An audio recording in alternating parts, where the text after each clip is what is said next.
जी, तो 9th class तर्जुमातुल Quran मजीद के ऊपर हम वापस आते हैं। जैसे कि मैंने कल इसके ऊपर वीडियो बनाई थी, उसमें पहले आपको मैंने ये क्लियर किया था कि इसका कोई स्मार्ट सिलेबस नहीं आया। सो स्टूडेंट्स जो हैं वो अपने ज़हन से इस बात को निकाल दें कि ये भी इसको स्मार्ट किया गया। ये तो वैसे ही स्मार्ट है, 50 नंबर की ये बुक है, इसको वो मज़ीद कितना स्मार्ट करेंगे? 25 नंबर का पेपर तो वो नहीं लेंगे आपसे। सो लिहाज़ा अपने ज़हन से इस तरह की बातों को निकाल दें और सिर्फ़ फ़ोकस करें। अगर इस तरह की कोई न्यूज़ या अपडेट होगी या आती तो मैं आपके साथ ज़रूर शेयर करती। अब मैं आपको बताने लगी हूँ कि वो बच्चे जिनकी बिल्कुल ज़ीरो तैयारी है, अभी तक उन्होंने कुछ तैयार नहीं किया हुआ, उनके लिए ये स्पेशली वीडियोज़ बनाई जा रही हैं कि उनको मैं बता दूँ कि आपकी तर्जुमातुल कुरान की जो बुक है, ये आपकी सिलेबस में इंक्लूड कर दिया गया है तर्जुमातुल कुरान का पेपर और आपका ये 50 नंबर का पेपर होगा। अब पेपर में मैंने आपको कल एक चीज़ ये भी बताई थी कि 9th क्लास क्योंकि फ्रेश क्लास होती है, फर्स्ट टाइम इन्होंने बोर्ड का इम्तिहान देना होता है, तो आपको मैं बताऊँ कि वहाँ पे आपको 2 पेपर्स मिलेंगे। एक होता है ऑब्जेक्टिव और एक होता है सब्जेक्टिव। ऑब्जेक्टिव कहते हैं मरूज़ी के पेपर को और सब्जेक्टिव कहते हैं सवालिया पेपर को, ठीक हो गया।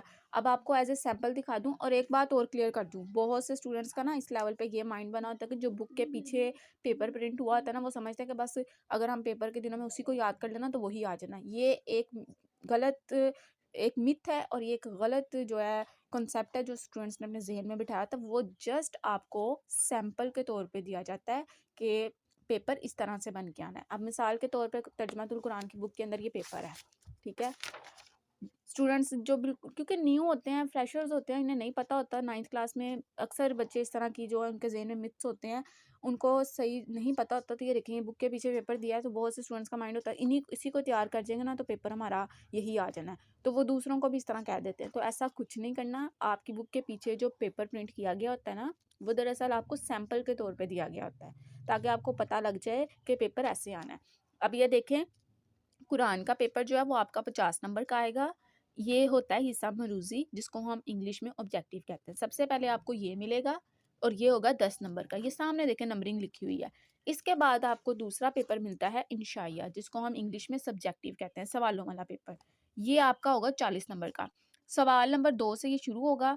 इसमें आपको टोटल वो 8 सवाल देगा, आपने कोई से 5 करने हैं और ये 10 नंबर का हो जाएगा। सवाल नंबर 3 वो आपसे अल्फाज मायनी पूछेगा, ये 5 नंबर। सवाल नंबर 4 में वो आयतों के तर्जुमे कहेगा, ये 15 नंबर का सवाल है।